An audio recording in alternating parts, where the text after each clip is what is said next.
Hello guys, কি অবস্থা? কেমন আছে আপনারা? আশা করি সকলে ভালো আছেন। তো আজকে আমরা চলে আসলাম আরো একটি নতুন ভিডিও নিয়ে। তো guys, আজকে আমরা ওমর ফায়ার নতুন ভিডিও রিয়েক্ট করতে চলেছি। তো শাহবাগকে নিয়ে ভাই, ওমর ফায়ার যদি বাংলাদেশে one of the best roaster ভাই, ও মানে এমন ভাবে রোস্ট করে সবাইকে মিলিয়ে ঝুলিয়ে। তো guys, আজকে আমরা ওমর ফায়ার ভিডিও দেখবো। তো চলো আমরা ভিডিও শুরু করি। চলো আমরা ভিডিওটা প্লে করি। তুমি কে আমি কে শাহবাগী তবে আমাদের একটাই লেখা হয়ে থাকতে চাই, তবে আমাদের একটাই দেহ ব্যবসা করতে চাই, তবে আমাদের একটাই প্রকাশে গাঁজা খাইতে চাই। এই ভিডিওটা মূলত শাহবাগী নিয়ে। তো গাইস, শাহবাগীরা জানতে আপনারা আন্দোলন চলতেছে। শাহবাগী উপলক্ষে এই ওমর ফায়ার এই ভিডিওটা মানে বানিয়েছে শাহবাগী। ও হা হা হা শাহবাগী শাহবাগী শাহবাগী। গাইস, এরা কি মেয়ে আছে? ওরা কি করতে চায়? অগো কি গুড়া কিনবে হইছে নাকি? ছোটবেলায় আমার যখন গুড়া কিনবে হইতো তখন আমি অগো মতো গুদগুতি ঠেলা লাফালাফি করতাম। গুড়া কিনবি হইলে এই আঙ্গুলটা পিছন দিয়ে বইরা দিয়া নাড়ানাড়ি করলে কি যে মজা লাগে। ওরা চাইলে তো এটাও ট্রাই করতে পারে। স্যার আমরা লাইভে আছি। এটা আগে কবি না? দর্শক, আমি রিপোর্টার ঝটকা ফুটকা টিভি থেকে। আর এখন আমরা সরাসরি আছি শাহবাগে। আর আপনারা দেখতেই পাচ্ছেন শাহবাগীদের তাণ্ডবে শাহবাগ পুরাই উত্তাল, তাতে আমাদের ছেড়ে যায় নাই কোনো। খুব শীঘ্রই আমরা কোনো একটা শাহবাগীর সাথে কথা বলে জানবো যে তারা কিসের জন্য, কিসের দাবিতে এই শাহবাগের মোড়ে একত্রিত হয়ে গন্ধ ছড়াচ্ছে। মূল আলোচনায় যাওয়ার আগে তুই ক্যামেরাটা ভালো করে মুইছা নে। তারা আন্দোলন করতেছে শাহবাগীরা ও ক্যামেরা মুইছাই নিরাপত্তার জন্য। পিছেই তো গু। শাহবাগীরা আবার নিরাপত্তা। পিছে তো শাহবাগী। তুই অঙ্ক বুঝস না। শাহবাগী গো গায়ে থেকে কি আহে? স্যার গন্ধ। গন্ধ সমান সমান কি? স্যার গু। তার মানে শাহবাগী সমান সমান কি? স্যার গু বুঝছি এইবার। দর্শক, আমরা প্রথমেই কথা বলবো বেডা আক্তার বেডি উরফে ডান্ডা সারা সান্ডা শাহবাগীদের একজন সর্দারের সাথে। আমি জানতে চাই কিসের দাবিতে আপনারা এই শাহবাগের মোড়ে তাণ্ডব শুরু করেছেন? আমরা স্বাধীনতা চাই, কিসের স্বাধীনতা? রাস্তাঘাটে চলাফেরার স্বাধীনতা চাই। লাইক আমি এখান থেকে ওইখানে হেঁটে যাব, কেউ যে আমাকে বোম মেরে উড়িয়ে দিবে না। আপনি কি আমার লাইফের নিরাপত্তার গ্যারান্টি দিতে পারবেন? আপনার লাইফের নিরাপত্তার গ্যারান্টি তো আমি দিতে পারবো, কিন্তু আপনি যখন এন থেকে উনি আইটা দেবেন, আপনার গায়ের গন্ধে যেসব সাধারণ মানুষরা অসুস্থ হইব, অগজীবনের গ্যারান্টি দিব কেডা? সবাই শুধু বলে শাহবাগীদের শরীরে অনেক গন্ধ। আচ্ছা আপনিই বলেন, শাহবাগীদের শরীরে যদি অনেক গন্ধই থাকতো তাহলে আমাদের আশেপাশে কি কোনো মানুষ থাকতে পারতো? আশেপাশে কোনো মানুষই নেই। একটু ভালো করে চোখ মিলে দেখেন, আপনাকে আশেপাশে আমরা দুইজন ছাড়া কেউই নেই। অলরেডি শাহবাগী গায়ের গন্ধে এই জায়গা ছেড়ে সবাই পলাইছে। কই আপনি তো গন্ধ পাচ্ছেন না? নাকের ভিতর 1 কেজি তুলা ঢুকাইছি, তাও গন্ধের ঠেলায় টিকতে পারতাছি না। কিন্তু আপনার ক্যামেরাম্যান তো ঠিকই আছে। ক্যামেরাম্যানের অবস্থা খুবই স্যার খারাপ। অবস্থা খুবই খারাপ, 5 বার বমি করে লাইছি। তাড়াতাড়ি এখান থেকে চলেন। আর আমরা পোশাকেরও স্বাধীনতা চাই। আমার দেহ আমি দেখাবো, এতে মানুষের সমস্যা কি আমি বুঝি না। মানুষের তো আরো লাভ, ফ্রি ফ্রি কত কিছু দেখতে পারে। আসলে মানুষ চায় ডাস্টবিন বন্ধ থাকুক, কারণ ডাস্টবিনের ভিতরে হীরার রূপা স্বর্ণ না, শুধু আবর্জনাই দেখা যাবে। আমি বুঝি না সবাই কেন শাহবাগীদের এত ছোট করে কথা বলে। আমরা শাহবাগীরা কি মানুষ না? হ, শাহবাগীরাও মানুষ। কলা গাছও একটা গাছ, তেলাপোকাও একটা পাখি, আর ডাইলো একটা তরকারি। তুমি কে মানে রোস্টিংয়ের জন্য Omar fire one the best. আমার ক্যামেরাম্যানের কি হইলো? এই কি হইলো তোর? এই ভাই কেউ আহেন, কেউ আমার ক্যামেরাম্যানটার ধরেন। ও শাহবাগী গায়ের গন্ধে অসুস্থ হয়ে গেছে, তাড়াতাড়ি ওরা হাসপাতালে নিয়ে যাইতে হইব। মনে হয় না ওরা আমরা বাঁচাইতে পারবো।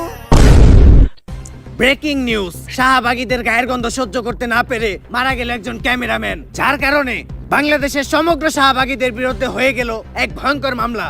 আর এরই মাঝে বাংলাদেশে আবারও শুরু হয়ে গেল মা ছেলের নতুন নাটক। বিস্তারিত জানতে দেখুন তাদের ভিডিও ফুটেজটি। বাংলাদেশের আইন কতটা জঘন্য হলে এর মতো একটা বুইরা মহিলা আমার ধর্ষণ মামলা দেয়। 50 বছরের বুইরা মহিলা মামুনা এর আবার মহিলা। কেউ ধর্ষণ করে কেমনে? এটা তুই করে যায় প্রমাণ করিস। আরে এগুলা করতো তোকে কিনা রে? তোরা তো বড় লোক, আমরা তো গরিব। বিএমডব্লিউ এ ঘুরি, ঢাকায় 4-5টা চুল কাটার সেলুন আছে, আমরা তো গরিব। কোর্ট আইন এগুলা তো আমাগো লেগে না, এগুলা তো তোকে কিনা। একটা ছেলে কতটা অসহায় হইতে পারে আমি বুঝাইতে পারবো না। একটা ছেলে কতটা অসহায় হইতে পারে। ওমর ফায়ার মানে রোস্টিংয়ের জন্য তার মানে 100তে 100। বজ্জাত মহিলা আমার নামে, আমার যেমনে খুশি অমনে না চাইতাছে। আমার একটা লাইফ আছে ভাই, আমিও মুভ অন করতে চাই। আমি ঘুরমু ফিরমু চুদলিং বং করমু খাইয়া দিমু ফষ্টি নষ্টি করমু মেয়াগো লগে আমার এখন আর জুনা নাইকেল খাইতে ভাল লাগে না আমি এখন কুচি ডাব খামু তুমি আমার বাসায় আসছো কেন? তুই আমার ফোনে ডাটা ট্রান্সফার করলি আমার অজ্ঞান কইরা বাংলাদেশের ছেলেদের ক্রাশের সাথে যে আমি চুদলিং বং করতে ওইটা নিলিকে তুই আমার ফোন থেকে ট্রান্সফার কইরা বাংলাদেশের কত শত মেয়েরা যে আমি খেয়ে দিতি ফষ্টি নষ্টি করতি এগুলার ছবি ভিডিও তুই নিলিকে তোর ফোনে ট্রান্সফার করে স্টুপিডের বাচ্চা। হ্যালো, মুমিনুল আসছে আমার বাসায়। ওরে যেই কাজের জন্য আনছি এই কাজ না কইরা ও মারামারি করতেছে। আপনারা তাড়াতাড়ি 465-তে আসেন। স্টুপিড মহিলা কি বলে ওর বাসায় নাকি আমি মারামারি করতাছি? তাহলে কি করতেছো তুমি? তুই বল আমি কি করতাছি? তুমি জানো তুমি কি করতেছো? তরে চুদলিং বং না করলে তুই মামলা উঠাবি না। কি তরে চুদলিং বং না করলে তুই মামলা উঠাবি না তুই কস। এটা আমি কোথায় বলছি? অনলাইনে বলবি নাকি তুই এইটা? বাবারে কি পরিবাস মহিলা রে, ওরে চুদলিং বং করতে দে, আমার জীবনের চুদলিং বং হয়ে গেছে। কেউ আমার এই জায়গা থেকে বাঁচান। দর্শক সবই তো দেখলেন, কি বুঝলেন? এখানে 10 টাকার আগামীকালকে হাইকোর্টে শুনানির রায়। কেউ কি পারবে মমিনুলকে বাঁচাতে? জানতে হলে চোখ রাখুন ফুটকা টিভিতে। সাথে আছে আমি রিপোর্টার কাকা। কোর্টে সবাই এসে বললো সময় হয়ে গেল এখনো জজ সাহেব এলো না। স্যার আমার একটা প্রশ্ন, এইরকম খোলামেলা জায়গায় কোর্ট কেন? তো গোমতো সাপরি গো বিচারের লিগার কত ভালো জায়গায় কোর্ট বহাইবো।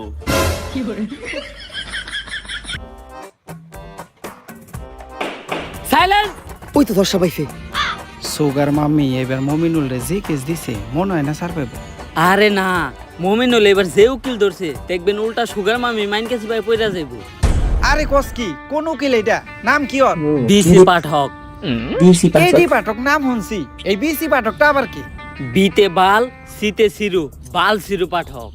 ও বিসি পাঠক।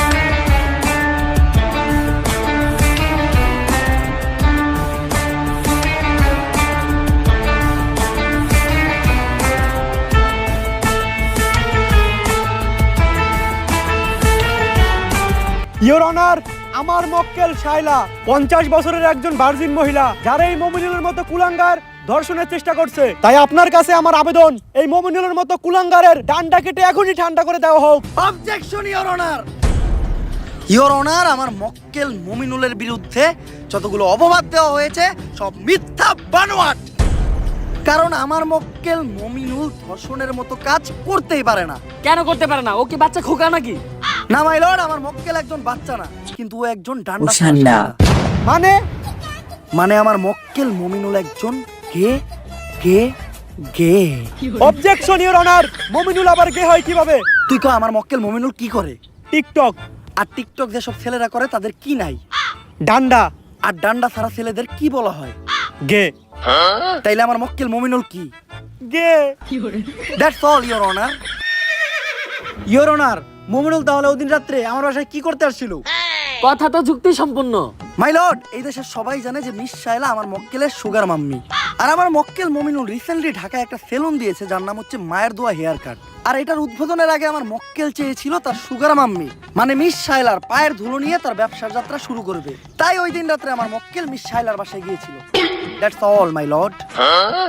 পেনশন কেন 22 টাকা? পর্যাপ্ত সাক্ষ্য এটা প্রমাণের ভিত্তিতে লেখা আছে আর এই কোর্ট জজের পিছনে। মমিনুলকে অসম্মানের সাথে খালাস করলো এবং অপর পাশের বাদী মিস শাইলাকে শিশু নির্যাতন মামলায় যাবজ্জীবন কারাদণ্ডে দণ্ডিত করা হলো। Thank you your honour. Object. বাত পাস না আবার কস গন্ধ হয়ে শুটকিতে প্যান খুলে স্যাপ দিয়ে দিব তোর পুটকিতে। একদম চুপ। তা কেস ইজ ডিসমিস।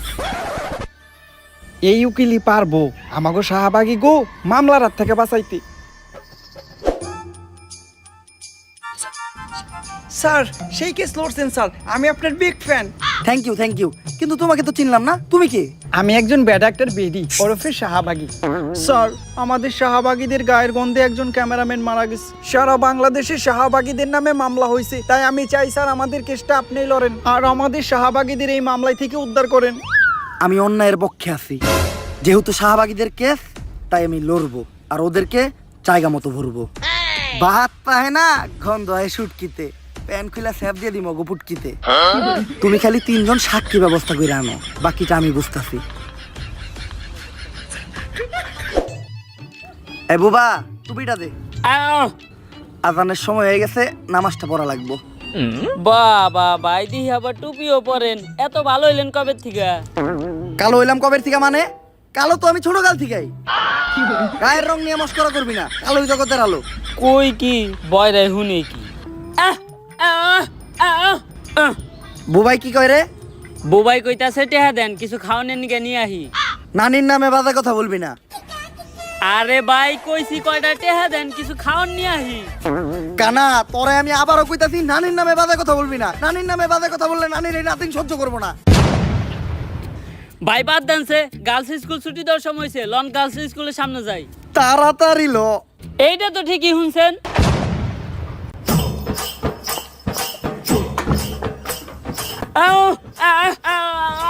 বুবা তুই কথা কয়ে পারছ না, তুই কথার মাঝখানে কথা। তো ওমর ফায়ারের এই ভিডিওটা আপনার কাছে কেমন লেগেছে আপনারা অবশ্যই কমেন্ট বক্সে জানিয়ে যাবেন। তো আজকে আমার চ্যানেল লাইক করুন, চ্যানেলটি সাবস্ক্রাইব করে রাখেন। তো পরবর্তীতে আমরা নতুন কোনো ভিডিও নিয়ে চলে আসবো। তো আজকের জন্য এটুকু, সবাই ভালো সুস্থ থাকেন। আল্লাহ হাফিজ।